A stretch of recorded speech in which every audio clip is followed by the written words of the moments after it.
Bonsoir à tous, bienvenue dans Un monde sain, notre quatrième saison déjà. Je suis accompagnée de ma co-host Anne et du docteur Neil Barnard. Et ce soir est quand même une session assez spéciale puisque nous avons des invités assez spéciaux. Nous avons Chantal qui vit au Portugal.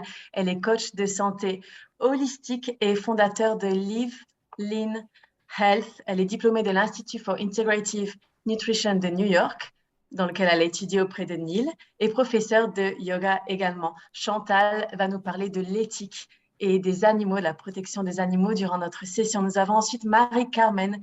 Marie-Carmen est vénézuélienne. Elle est fondatrice de la fromagerie Jay et Joy. Et on va parler de fromage parce qu'on va bien dire qu'en France, on est quand même assez fan du fromage. Donc, ce sera le thème de la soirée avec Anne. Et ensuite, nous avons un chef étoilé qui nous accompagne ce soir. Nous sommes très, très honorés de l'avoir parmi nous. Il s'appelle Alexis Gauthier. Il est le fondateur du restaurant Gauthier Soho dans le centre de Londres. Et nous avons qu'une hâte, c'est que les frontières puissent réouvrir afin de nous diriger vers Londres et dans son restaurant. Alors, Neil, merci d'être avec nous encore une fois ce soir. Et Anne, ma co-host, je suis du site Mimi's Delicacies et Anne de Veggie Magnifique, si tu veux nous présenter ton site. Oui, tout à fait. Bonsoir encore une fois, c'est Anne de Veggie Magnifique, la chaîne YouTube ainsi que le blog qui partage un mode de vie sainement vegan. Et aussi, comme les dernières fois, on a notre chère Anne-Marie Roy qui est diététiste ainsi que nutritionniste qui va répondre à toutes vos questions dans le chat. Donc n'hésitez pas. Elle a beaucoup de réponses pour vous et comme ça, elle peut aussi partager avec nous si jamais on va traiter quelque chose pendant la discussion. Donc, n'hésitez pas à nous parler. Merci Anne. Alors, on va commencer avec notre chef étoilé, Alexis Gauthier. Il est le chef patron, comme je l'ai dit, du restaurant Gauthier Soho dans le centre de Londres.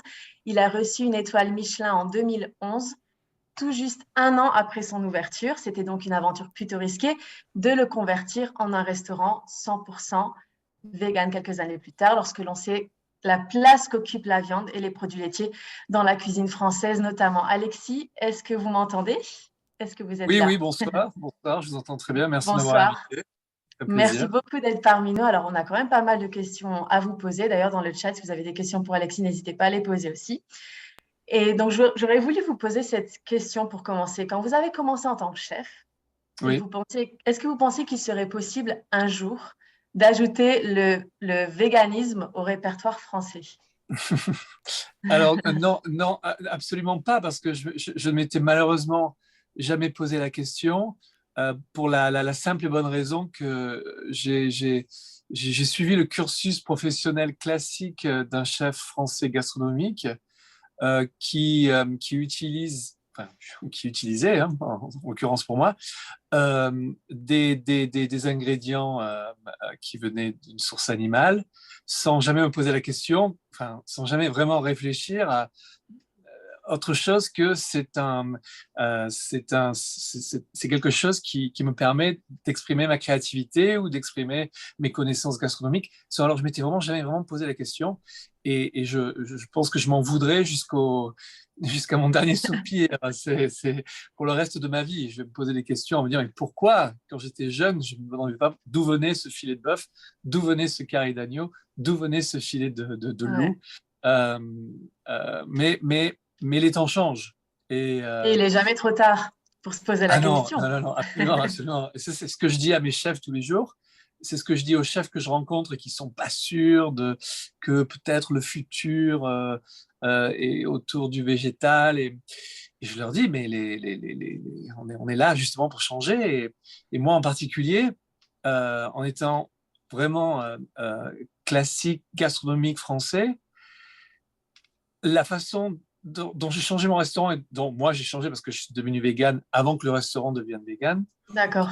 euh, ça m'a permis d'avoir un regard sur mon travail, mais aussi sur ma créativité, parce que vraiment pour la première fois de ma vie en tant que chef créateur, j'ai découvert une autre planète. Je m'étais détaché de tout ce qui me coinçait, tout ce qui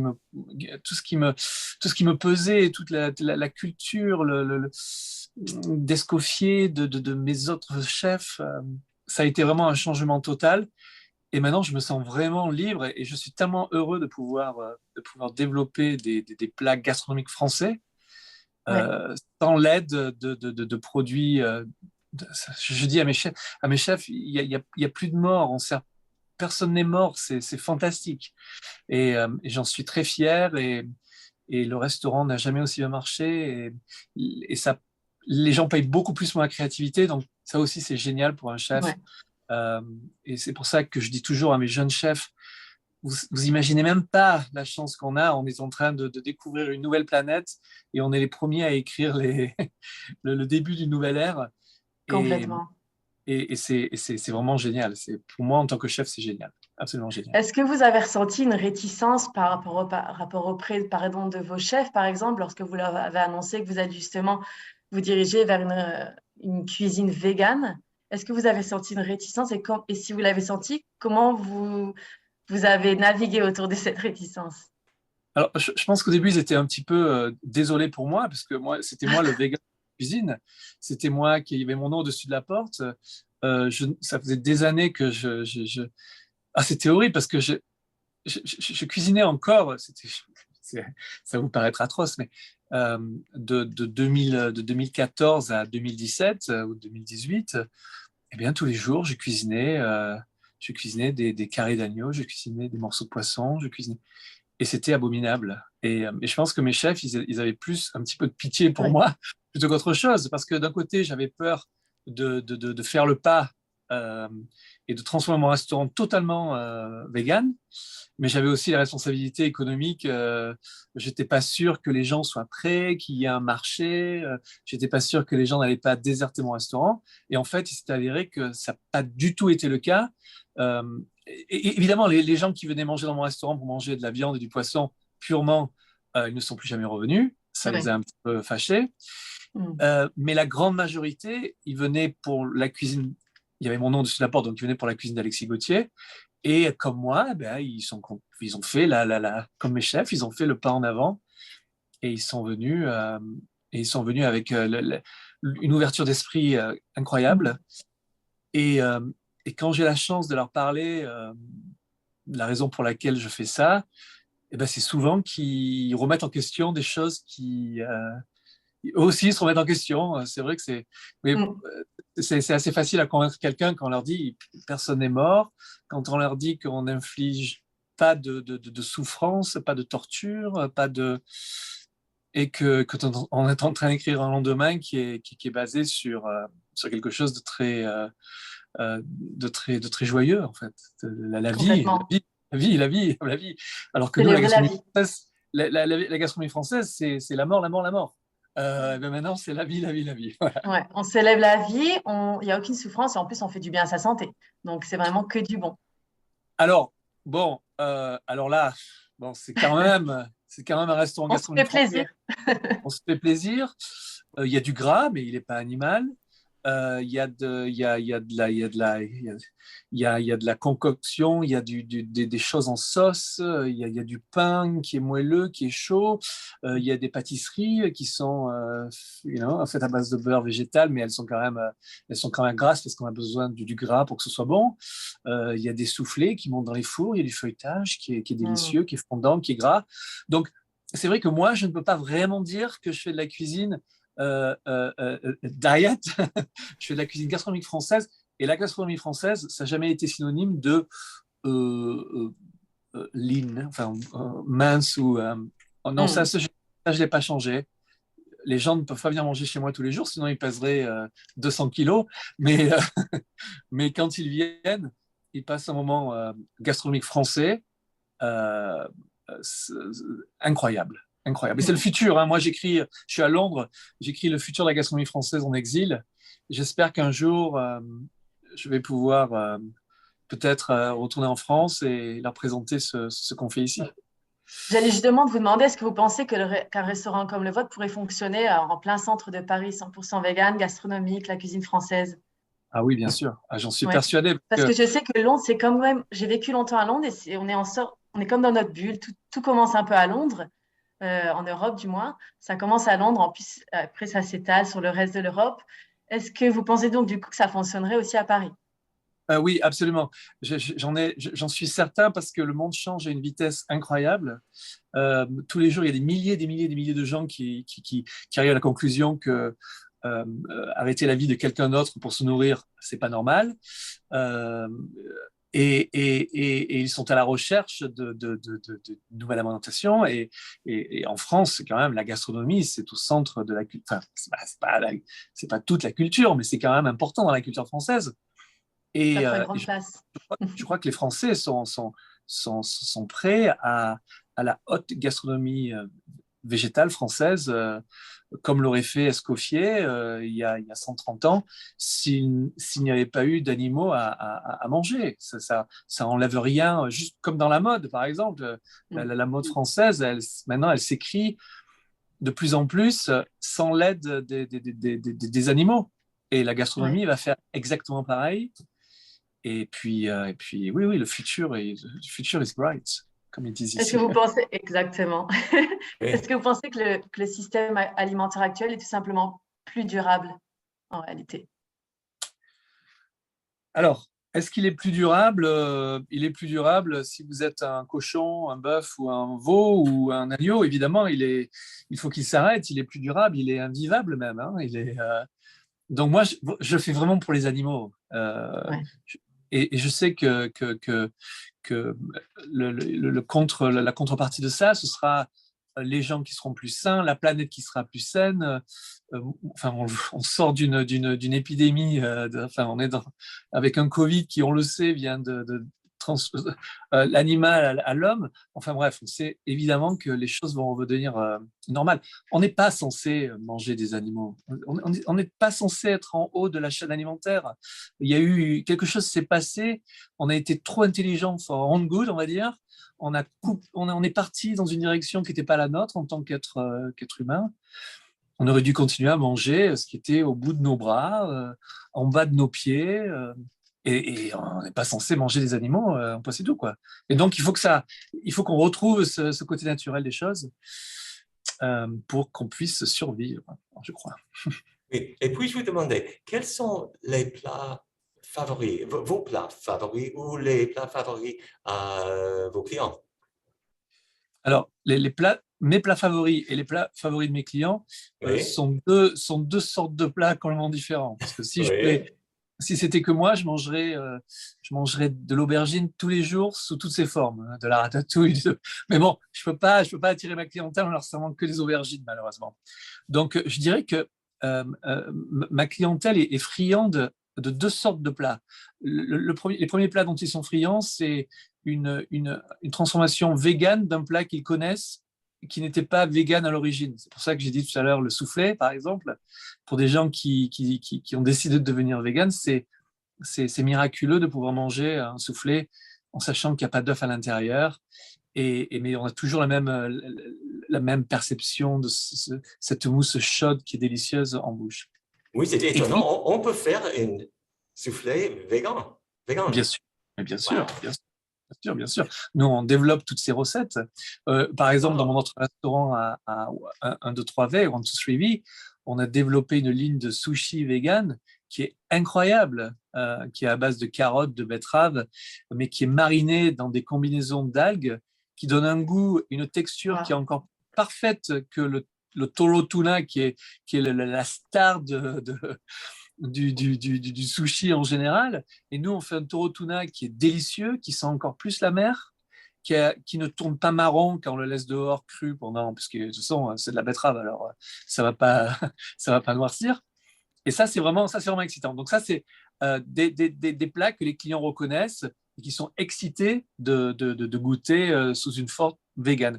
Et puis après, il y a les clients qui là, ils veulent aller ils veulent nous prendre la main et on les amène sur une autre planète.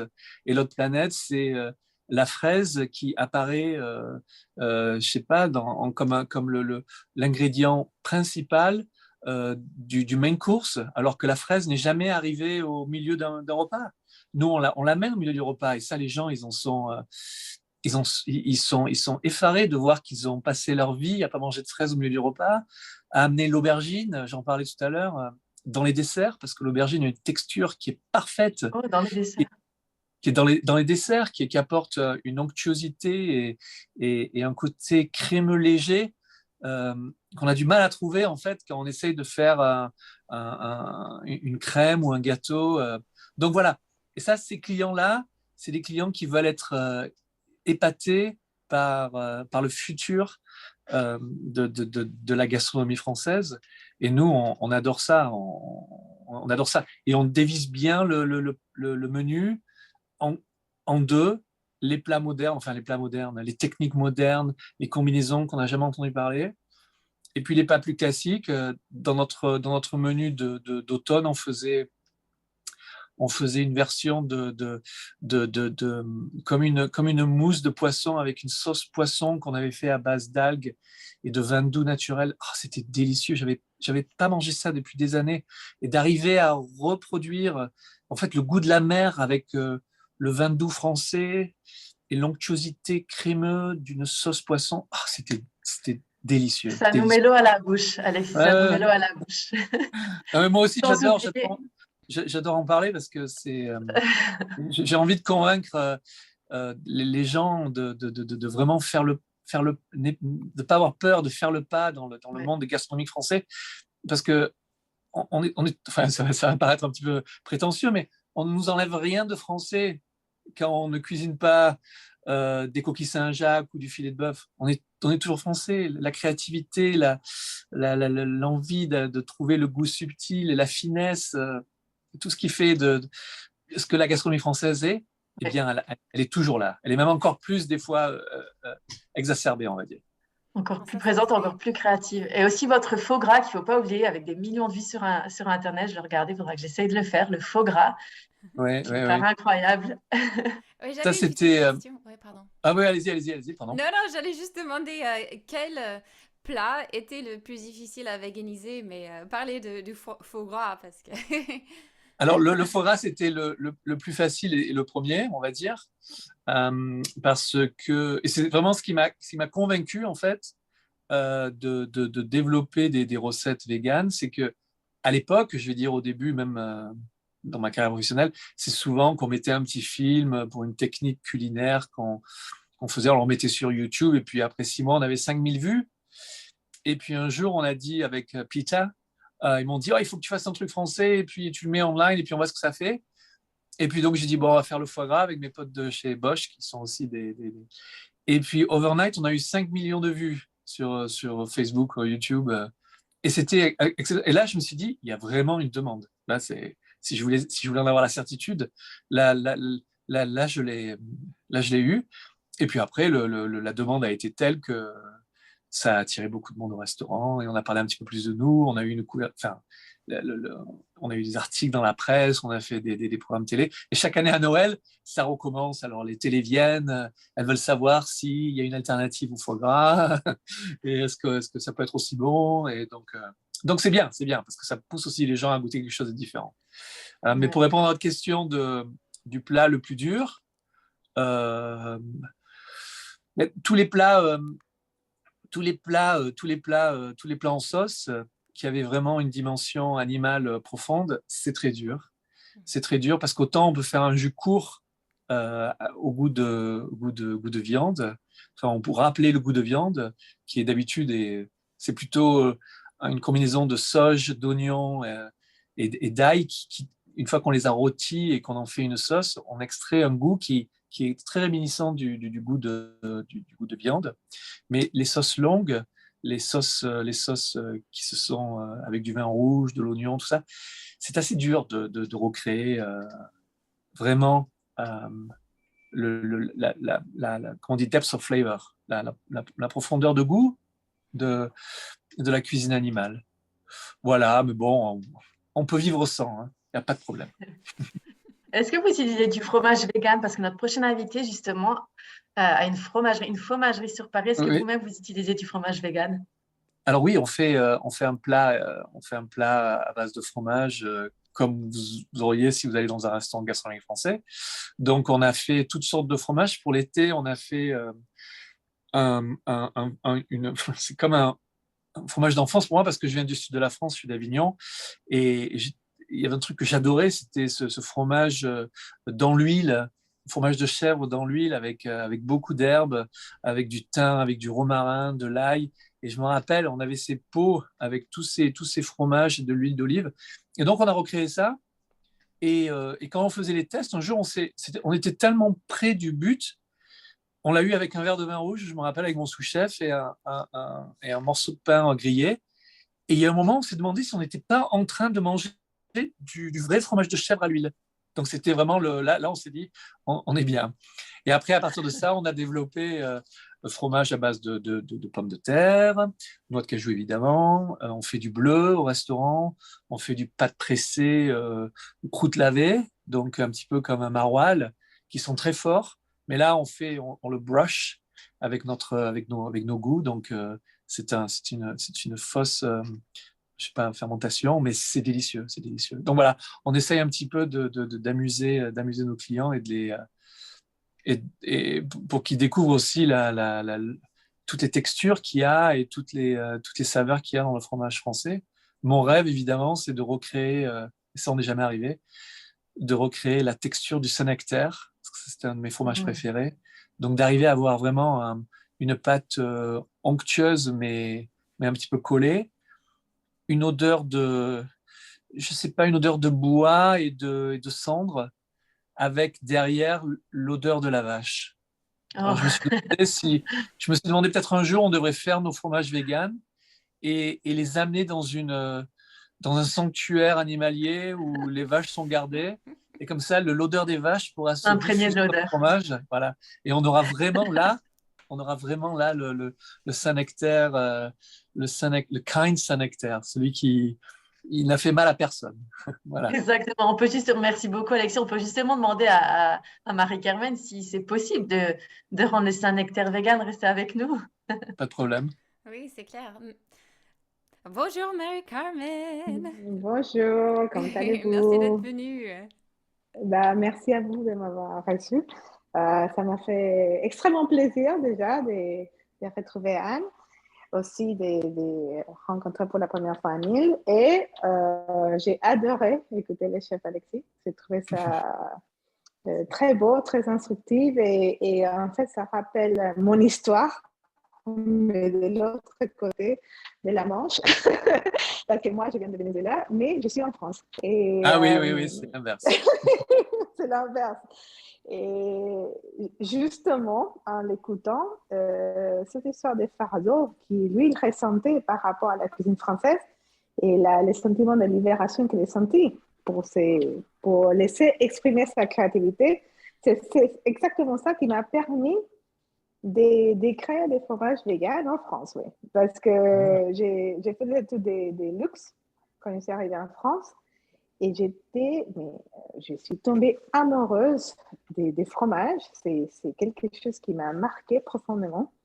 Les rituels, déjà autour des plateaux de fromage, les rituels d'aller en fromagerie, de choisir son fromage, de les travailler chez soi, de les sortir avant, ça m'a profondément marqué. Et justement, après, quand je me suis mariée, avec mon mari, on avait ce rituel d'aller chercher notre fromage. Et celui-là qu'on va manger aujourd'hui, celui-là qu'on mange la semaine prochaine. Et c'était quelque chose qui vraiment, j'ai senti la tristesse profonde quand, évidemment, on ne choisit pas être vegan, on l'est. Donc, quand il y a des questions morales qui se mettent sur la table, on n'a pas le choix. Et pour moi, c'était très, très dur pour mon mari aussi, de se dire, voilà, on ne peut plus manger le fromage. On l'aime à la folie, mais on ne peut plus le manger. Et donc, qu'est-ce qui s'est passé? C'est qu'il y a un lien social très fort qui s'est dressé. Qui s'est dressé parce que les gens peuvent comprendre pourquoi on ne mange pas de viande, mais pourquoi on ne mange pas de fromage? Ça, c'était hors question. Surtout en 2011, que c'était ça à ce moment, quand je suis devenue végane avec mon mari, les gens ne comprenaient pas. Donc, c'était douloureux, c'était une expérience vraiment que je l'ai vécue, qui m'a profondément traumatisée, mais qui m'a aussi donné l'énergie de dire, il faut faire quelque chose. Je ne peux pas rester comme ça, je ne peux pas dire, oh, tant pis, je ne veux pas manger le fromage, tant pis, je ne serai plus jamais invitée au dîner, parce que c'est une réalité. Et de dire, voilà, c'est comme ça. Ma nature très positive et réactive m'a dit, non, il faut faire quelque chose et on va faire des fromages. Euh, les gens étaient choqués parce qu'ils me disent comment tu oses à dire que tu vas faire des fromages en France. Mais justement, parce qu'on est en France, on se doit d'avoir des fromages véganes et les meilleurs fromages véganes possibles et travailler tout ce qu'on doit faire pour arriver à ces gras-là et arriver à ces mêmes qualités. Donc souvent, je dis aux gens, oui, c'est pas au niveau, mais donnez-moi 2000 ans. Les fromages, il y a 2000 ans d'histoire. Je ne peux pas arriver au même résultat en 7 ans. Je me rapproche, c'est génial. Ce que j'ai fait aujourd'hui, c'est merveilleux. Ce que mes équipes font, c'est incroyable. Néanmoins, on a 7 ans en face de 2000 ans d'histoire. Donc, il faut être humble, il faut accepter sa place et dire, on est quand même des gens très passionnés, on a une mission de vie et il faut donner la place au fromage vegan parce qu'il y a tout à fait sa place au pays du fromage. Donc, évidemment, c'est quelque chose qui peut heurter les sensibilités, mais nous, au contraire, avec notre attitude très bienveillante, très positive, ça permet de passer entre les situations complexes. Parce qu'évidemment, on parle d'un totem, on parle oui, d'un symbole français. Donc, les gens le disent, oui, vous allez le toucher, c'est impossible. Vous allez faire quelque chose avec. Non, hors de question, vous ne parlez même pas. Et surtout, en étant étrangère. Mais justement, je n'ai pas ce poids qui m'oblige à dire, non, il ne faut pas les toucher. Au contraire, je veux rendre à la France ce qu'il m'a donné. Cette beauté, cette histoire, cette passion, la passion que les Français ils ont pour la nourriture, c'est quelque chose qui me touche profondément, de dire qu'on va faire la queue pour la boulangerie, qu'on va faire la queue dans la fromagerie, que les samedis, voilà, et on se fait un petit carte, on va acheter les croissants tel, on va faire ceci, on va faire cela. Dans les autres pays, il n'y a pas ces cultures. Et je trouve ça formidable. Et moi, je voulais apporter mon petit brique à cette maison et de se dire qu'aujourd'hui, on arrive à notre maison, c'est très, très beau. On est très, très content parce qu'on a commencé justement en 2015 officiellement, de façon inofficielle en 2014. Donc, moi, mon petit vélo chez moi, en train de faire des petits fromages que des petits restos pouvaient vendre. Mais ensuite, qu'est-ce qui s'est passé? La beauté des réseaux sociaux m'a permis de mettre en contact avec des possibles clients qui m'ont dit oui, mais je ne peux pas aller à ce resto. Est-ce que je peux les trouver dans le supermarché? Et je me suis dit, pas encore, mais oui, je vais le faire. Et donc, on a justement changé l'approche et dire oui, moi, je vais manger les plateaux de fromage au resto, mais je veux aussi les retrouver au supermarché parce que ces gens comme moi qui n'étaient plus invités à dîner, bah, ils pouvaient aller au supermarché, l'acheter et dire ah bah ok, c'est compliqué, je ne mange plus rien, mais au moins voilà que je peux manger et que j'ai envie de partager avec vous. Parce que ce qui m'a fortement frappé, c'est casser ce lien de partage. Je suis quelqu'un de très social comme mon mari aussi, et de se dire qu'on ne pouvait plus partager au moment ensemble parce qu'il y avait différence de goûts, c'était inacceptable. On a des liens, on a beaucoup de choses qui nous lient. Ce n'est pas une partie de ma vie qui va faire que tous les restes tombent. Et au contraire, je l'ai vécu d'une façon tellement positive parce que pour moi, comme Alexis l'a dit, c'était un nouveau monde. Et j'étais en train de découvrir ce nouveau monde avec plein de saveurs, des couleurs, des façons de faire. La fermentation végétale, c'est quelque chose d'extraordinaire. Et de se dire qu'il y a tellement peu de gens dans ce monde, surtout à l'époque, aujourd'hui beaucoup plus, mais à l'époque qui entendaient de ça, qu'on pouvait fermenter des noix de cajou, des amandes, des riz, des autres types de céréales. C'était tellement complexe, les gens ils ne comprenaient pas. Ils disaient non, en fait, on fait du fromage de lait. Encore aujourd'hui, mais beaucoup moins. Je dis oui, mais lait d'amande. On peut aussi faire ça. Et c'était beau parce que quelque chose qui est très bon dans notre histoire, c'est que cette envie de partage, il va dans les autres sphères. Et qu'est-ce qu'on s'est dit, c'est que dans cette idée de rendre à la France ce qu'il nous a donné, bah, on est allé à la recherche, à la rencontre des fromagers. Donc, au début, ces fromagers, ils étaient complètement étonnés, choqués et un peu dérangés. Mais ensuite, on l'a dit, on va faire ça avec vous ou sans vous. Moi, je préfère que ce soit avec vous. Donc, moi, j'ai l'audace l'envie, la passion, la détermination, mais vous avez un savoir-faire qui est millénaire. Donc, si on met ces deux choses ensemble, on va faire des choses incroyables. Et ils ont accepté. Ils ont accepté. Ils m'ont donné des cours, moi et Eric, mon mari, des cours de fromagerie. Donc, j'ai touché, j'ai senti des fromages à base de lait d'animal pour comprendre les techniques et ensuite l'adapter au végétal. Donc, ça, c'était quelque chose d'incroyable parce que je remercie éternellement à ces fromagers parce qu'ils ont eu l'empathie. On s'est réunis finalement dans la passion. Et cette passion de faire du fromage, peu importe sa base, mais qui aussi savent au fond de eux qu'il amène au futur, que ce savoir-faire, il va continuer à être vivant. Et pour eux, cette passion-là, ils l'ont reconnue chez moi, ils l'ont reconnue chez Eric. Ils se sont dit, pourquoi pas? C'est des gens aussi passionnés que moi. Oui, on a des conflits, mais ça ne nous empêche pas de travailler ensemble vers un monde où on peut tous partager. Et ça, c'était quelque chose de... On porte que je n'aurais pas pu faire si j'étais moi avec ma petite machine sur l'angéline, vous voyez. Là, ça m'a permis de comprendre la fermentation, de comprendre l'affinage qui est à moitié intuitive. On devient un avec son produit, même si aujourd'hui, évidemment, j'ai des ingénieurs qui vont suivre les process, la qualité, des choses comme ça. Bah, on sait quand notre produit il n'a pas bien fermenté. On le sait au fond de nous. On sait quand quelque chose n'a pas vraiment fonctionné à cause d'une odeur, à cause d'une texture, et à la fin aussi à cause d'un goût. Donc, ces liens qu'on développe avec les fromages, finalement, je l'ai appris auprès des fromagers qui m'ont appris l'intuition, m'ont appris ce lien avec les produits. Et dans un deuxième temps, est venue la partie technique pure de pH, d'humidité, l'hygrométrie, comment pousser les odeurs, comment faire que la protéolyse, elle marche, la lipolyse, elle marche, comment faire de contrôler toujours la même qualité. Parce qu'il faut dire que nous, on est 100% artisanal, on fabrique nos produits avec nos mains tous les jours et on est passé de 100 produits par semaine à 20 000. Donc aujourd'hui, on fabrique 20 000 produits chaque semaine. C'est énorme, mais pour faire 20 000 produits chaque semaine, il faut que tout ça pareil tout le temps. Et donc, il y a des méthodes à développer, à suivre, à contrôler, à mesurer. Et ces techniques, ces process, on l'a développé chez nous. Donc, on a appris des choses qu'ensuite on a adaptées et on fait que ce savoir-faire, il vit. Il vit, il évolue, il continue. Et il a été transféré au végétal, à la crèmerie végétale. Donc, c'est ça que j'ai envie de célébrer parce que c'est pas moi toute seule.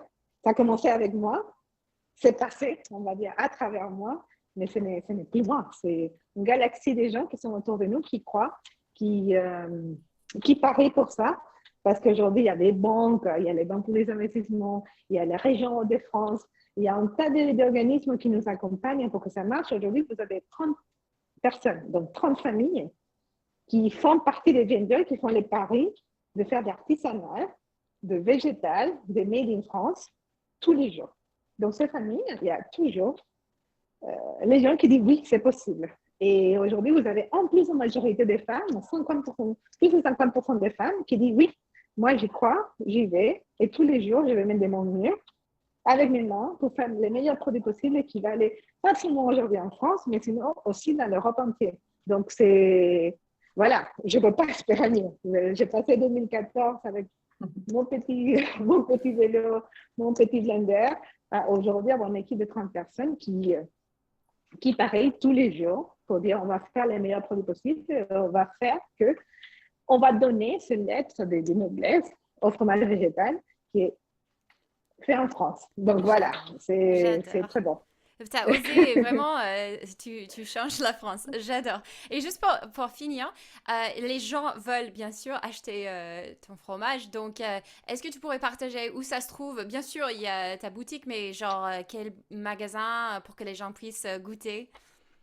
Oui, donc on a d'abord notre magasin parce que, évidemment, je suis sortie de chez moi. Je ne fabrique plus chez moi. J'ai une boutique de fabrication et qui se trouve au 5 partie d'une rue gastronomique qui a aujourd'hui au sein de sa rue une crèmerie végétale. Et maintenant, on fabrique en plus grande échelle et on peut vendre.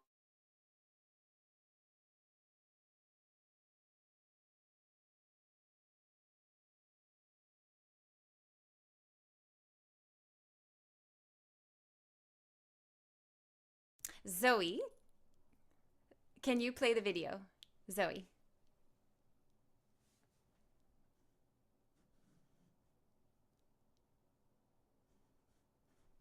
Zoe, are you there? Okay, great. Bonjour, c'est Anne de Veggie Magnifique, le blog et la chaîne YouTube qui partage un mode de vie sainement vegan. Et aujourd'hui, on va traiter le sujet comment go vegan en douceur. Numéro 1, on va commencer par le conseil le plus élémentaire.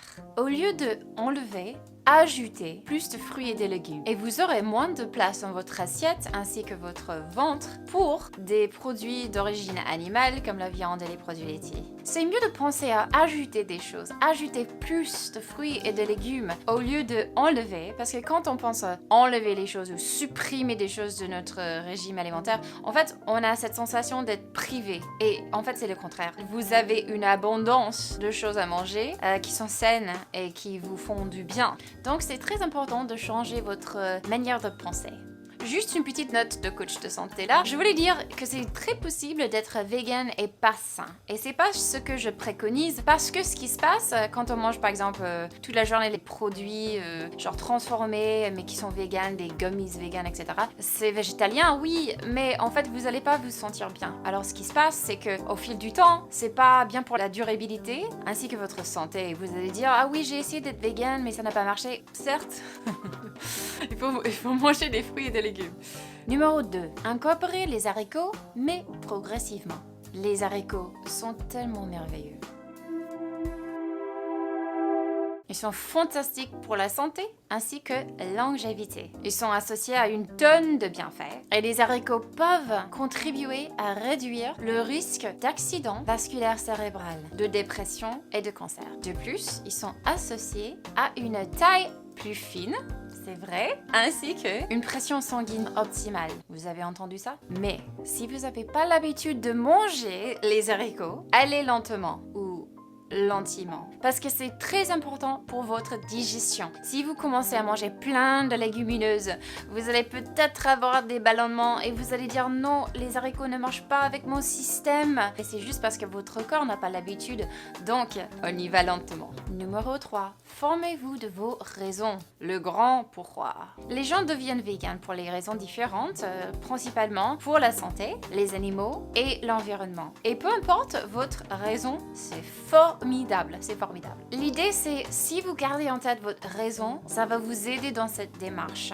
Étudiez donc davantage les avantages de devenir vegan. Comme ça, vous seriez muni de réponses quand les gens demandent « vous faites ça pourquoi ?» Vous aurez une réponse parce que vous êtes formé, mais aussi vous aurez une réponse à vous-même lorsque vous avez envie de manger triple friandise laitière. Vous saurez pourquoi que vous allez dire non en fait. Et puis, pour finir, n'essayez pas d'être parfait, essayez de faire du progrès. Prenez les choses au jour le jour. Vous allez voir que c'est plus simple que vous avez cru et que c'est plus délicieux que vous l'imaginiez. Recherchez des recettes délicieuses et puis partagez-les avec les amis, avec votre famille. Vous allez vous régaler. Et continuez à vous informer sur ce merveilleux mode de vie. Personne n'est parfait. Faites du progrès. J'espère que ces astuces vous ont aidé et je vous dis à très vite. Salut!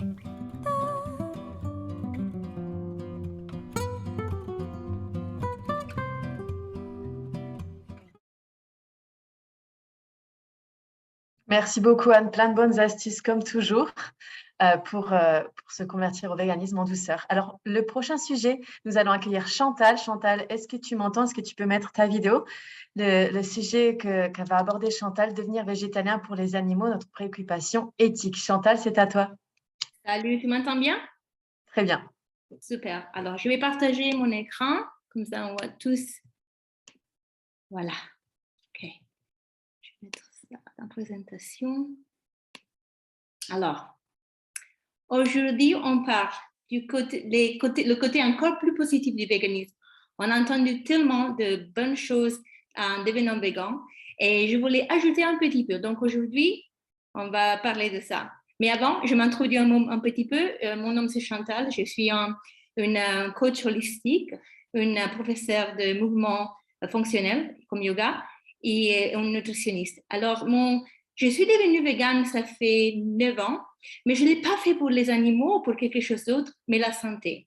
Mais depuis que je suis devenue végane, j'ai compris qu'il y avait tellement de choses encore plus positives qui affectaient ma vie et la vie des autres. En ce coin, c'est les animaux et la planète aussi. Et moi, j'adore les animaux. Donc, c'est ça qu'on va parler aujourd'hui. Les avantages du véganisme ne s'arrêtent pas au poids, la santé, le physique, la nourriture délicieuse, qu'on a jamais entendu, même des fromages et des choses qu'on peut manger n'importe où qui sont super. C'est aussi le bien-être des animaux. Alors, si vous aimez les animaux comme moi, et ça c'est mon chien Scooby là avec moi, c'est mon premier chien depuis qu'on est venu ici au Portugal. On a adopté 7 en plus, 3 chats, et on a des vaches et des moutons partout ici. Et je me suis rendu compte que ce sont des animaux qui ont une vie super, qui partagent, qui ont des sentiments. Vraiment, ils sont comme nous. Alors, on va jouer un petit vidéo maintenant. Zoe, could you kindly play the video for me, please?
C'est dommage qu'il n'y avait pas le son, parce que la musique, c'était vraiment bien. Mais le bout de cette vidéo, c'est de voir que les animaux ont des sentiments. Ce petit veau qui pensait que c'était une vache, mais un veau, qui s'appelle Elisabeth, elle était sauvée, il était sauvé. Et il joue, il aime, il caresse, il fait les mêmes choses que les chiens et les chats font avec nous. La question, c'est qu'on est habitué à ça et on n'est pas habitué à voir des vaches qui jouent avec nous. Mais voilà, c'est possible. Donc, on va voir ici, on va voir tous les... Attends, Noémie, je dois te bouger un moment. OK, on va voir tous les avantages. L'avantage en devenant végan, nous pouvons sauver des vies, l'environnement, la planète aussi. Donc, chaque personne par mois pour sauver 30 animaux si on va vegan. Par an, 360. Imaginons maintenant que ça c'est une personne, ok? C'est tout le monde à les vegan, ce sera des milliards de vies qu'on peut sauver. L'adoption d'un régime alimentaire végétal pourrait réduire l'émission de gaz à effet de serre en environ 3/4. Ça, c'est super, c'est beaucoup. Parce que si on considère la pollution qu'il y a dans l'environnement, 3/4 qui viennent seulement des alimentaires des animaux, c'est beaucoup. Si on va vegan, on va vraiment sauver la planète. Libérer des terres agricoles équivalentes au Groenland. C'est un grand espace. Libérer des pâturages équivalents au continent de l'Afrique. C'est incroyable, non? Et on peut économiser l'eau parce que pour faire un morceau de viande sur notre assiette, il faut 600 litres d'eau. C'est beaucoup. C'est plus que 3 douches pour 3 personnes. Non, plus que ça pour 2 jours. Donc, en devenant vegan aussi, on peut régénérer la nature. Alors, si on sauve des vies, si on sauve la terre, qu'est-ce qu'on va faire avec ça? Ben, on pourrait, toutes ces terres occupées par les animaux maintenant pourraient retourner à l'état de forêt sauvage. Donc, on pourrait avoir les arbres, la nature qu'il faut vraiment pour sauver la planète, quoi. Nous pouvons investir dans l'agriculture régénérative. La façon qu'on fait l'agriculture maintenant, c'est mono. Et ça, c'est vraiment pas bien pour le terrain, c'est pas bien pour les animaux, c'est même pas bien pour nous. Donc, si on fait l'agriculture régénérative, on peut vraiment pousser de la nourriture qui est nourrissante.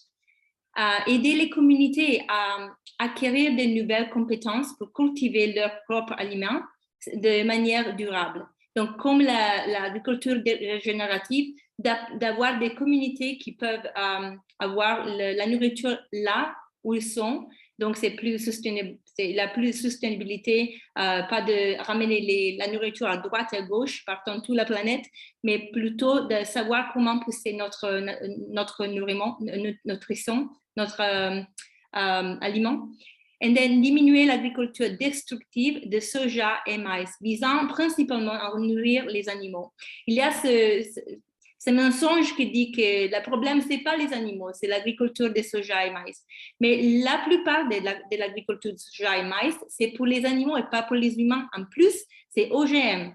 Si on va changer tout ça et on va seulement pousser les choses pour nous, ça ne va pas prendre le terrain pour faire des choses OGM, et ce n'est pas pour donner aux animaux, mais pour donner aux gens. Donc, c'est bien. Enfin, tout le monde va être plus heureux. Ici, dans le document qu'on va partager dans les ressources, j'ai tous les liens que vous pouvez cliquer pour apprendre plus de ça, parce que c'est un sujet très grand. Donc, en 5 minutes, c'est vraiment difficile de parler de tout, mais j'espère que ça vous donne une petite idée. En changeant votre habitude, en mangeant vegan, vous pourrez sauver des vies, sauver la planète et créer un futur différent. Merci. C'est magnifique, Chantal, merci. C'est Non, mais vraiment c'est- gagnant-gagnant. Merci beaucoup. Alors maintenant, on va parler avec Dr. Neil. Et lui, il va parler de lutter contre le diabète. Merci. Je vais partager mon écran.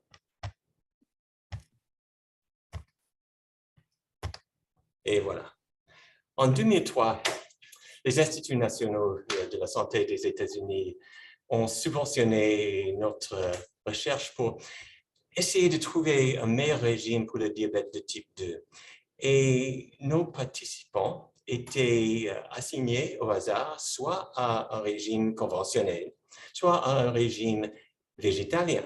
Et le régime conventionnel a demandé aux participants de réduire les calories, de consommer environ la même quantité de glucides par repas, et cela chaque jour, et aussi éviter la mauvaise graisse, c'est-à-dire la graisse saturée.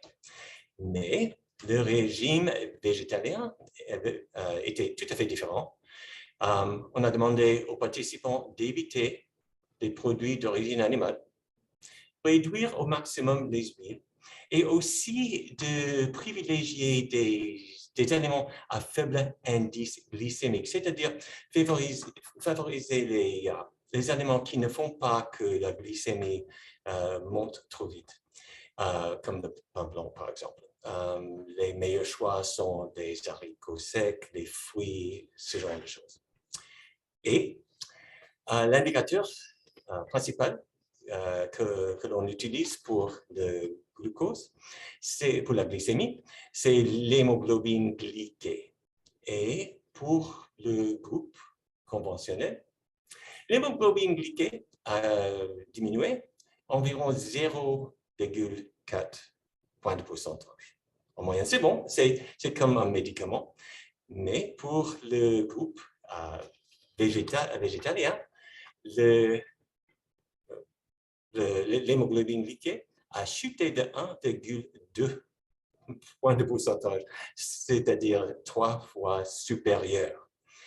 Et l'un de nos premiers participants s'appelle Vance. Vance a adopté le régime végétalien. Il a perdu 27 kilos en un an. il a éliminé les médicaments pour le diabète et son hémoglobine glyquée a chuté de 9,5% à 5,3%. Et je dois dire que cela m'a choqué parce que c'est un taux absolument normal. C'est-à-dire que la condition diabétique peut être reversée à la normale. Et cela insinue que le diabète peut être curable. Mais comment ça marche? Je m'explique. Voici une cellule musculaire, par exemple. Et les cellules utilisent comme carburant le glucose. Mais le glucose ne peut pas entrer dans la cellule sans l'aide d'une clé. La clé s'appelle l'insuline et l'insuline est sécrétée par le pancréas et s'attache à la surface de la cellule et permet que le glucose entre dans la cellule. OK, très bien. Et qu'est-ce qui pourrait mal tourner? C'est mon dîner, c'est mon déjeuner, c'est mon petit déjeuner. Et en fait, il y a pas mal d'aliments avec beaucoup de matière grasse dans mon régime. Et donc, oui, il y a beaucoup de matière grasse. Et au fil du temps, la matière grasse s'accumule dans la cellule. Et cela entrave l'action de l'insuline. Les médecins n'aiment pas des mots simples comme matière grasse, donc on va utiliser le terme lipides intramyocellulaires, mais c'est la matière grasse dans une cellule. Et l'insuline ne fonctionne plus. Oui, le glucose ne peut pas entrer dans la cellule. Qu'est-ce que l'on peut faire?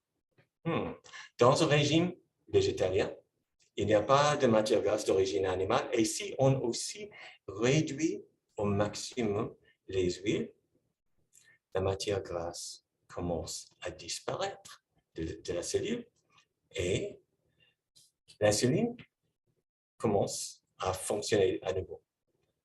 OK. Et tout le monde est content.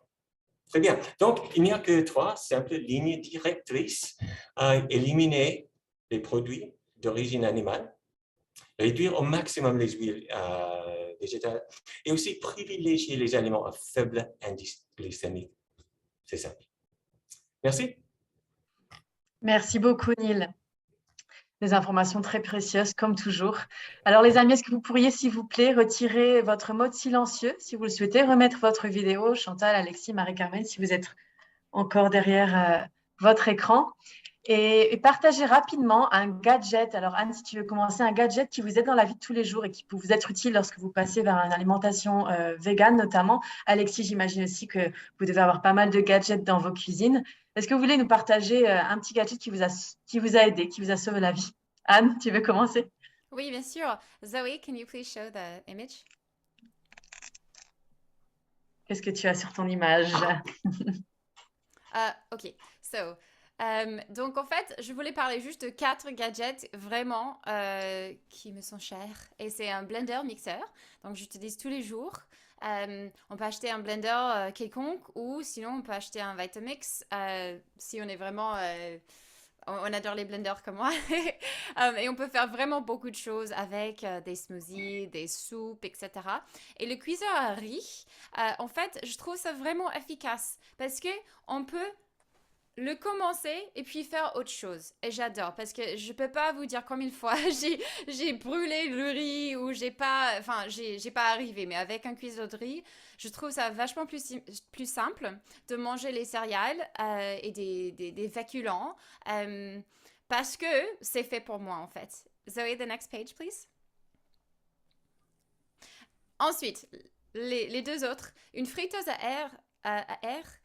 J'ai jamais dit ça en français. J'adore parce qu'on peut faire vraiment beaucoup dedans et vite. Donc moi, je peux faire frire mes tofu sauf que je suis pas obligée de mettre de l'huile. Et puis aussi, je fais des patates, des frites dedans. J'adore, je peux même chauffer des veggie burgers, etc. C'est vraiment pratique et c'est pas très cher. Et puis pour finir, des récipients en verre. En fait, ça m'aide parce que comme ça, je peux cuisiner un peu à l'avance et je peux les mettre dans le frigo et j'ai quelque chose à manger dans les prochains jours. J'essaie de faire ça de plus en plus parce que cuisiner tous les jours, 3 repas, ça peut être beaucoup et je suis maman maintenant, donc ça c'est juste un petit astuce qui m'aide beaucoup. Thank you Zoe. Et puis, peut-être, Alexis, est-ce que vous pourriez parler d'un gadget parce que vous êtes l'expert dans ce domaine, pas moi.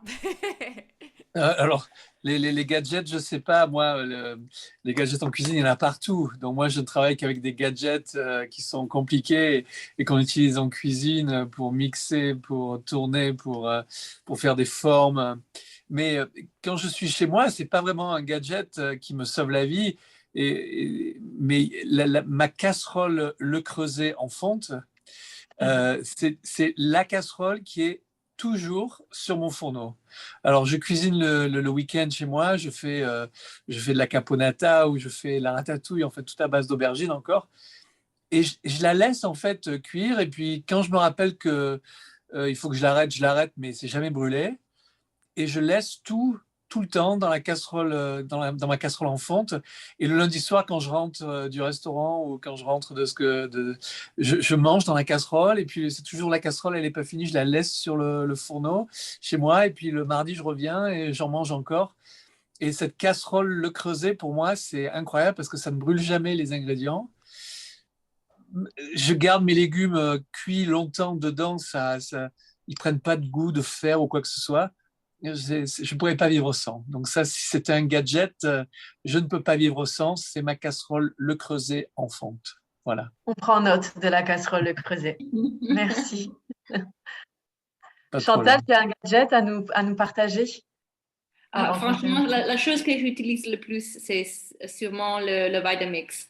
Je fais tout dedans parce que je peux faire des soupes aussi. Si je veux faire des soupes raw, je peux les crues, je peux les faire. Donc, c'est la chose que j'utilise tous les jours. Les smoothies, n'importe quoi. Super, merci beaucoup. Je voulais juste vous remercier infiniment, Alexis Gauthier. Merci infiniment d'avoir été parmi nous aujourd'hui. C'était un vrai honneur. Chantal également. Merci, Marie-Carmen. Et on va finir. Merci infiniment, vraiment. Et on va juste finir par une petite activité de la semaine avec Anne. Oui, en fait, on a un petit challenge. C'est très, en fait, amusant comme challenge, hein. On va faire une chasse au trésor et on a quelque chose qu'on veut que vous trouviez et c'est le tofu, les flocons d'avoine, le lait et le lait de soja. Ça, c'est les 3 choses. Et ça se trouve dans les supermarchés et tout. Et en fait, si vous pourriez les trouver, prenez-les en photo et puis mettez le hashtag un monde sain. Comme ça, on peut voir vos trouvailles et puis on peut les partager aussi de PCRM. Et si vous savez déjà où ça se trouve, ça va être plus facile. Et pour ceux qui n'ont jamais acheté le tofu, par exemple, ou le trouvé, ça va être une petite chasse au trésor. Et ça se trouve. Et puis, on a hâte de voir vos photos si vous les partagez. Merci, merci à tous. Chantal, où est-ce qu'on peut te trouver si tu veux nous partager une adresse Internet? Ah oui, bien sûr. C'est livelinehealth.com. Je suis aussi active sur Instagram, Liveline Health. Donc, je suis là. Et sur mon profil, il y a mon website aussi. Merci, merci beaucoup. Alexis, où est-ce qu'on peut vous trouver?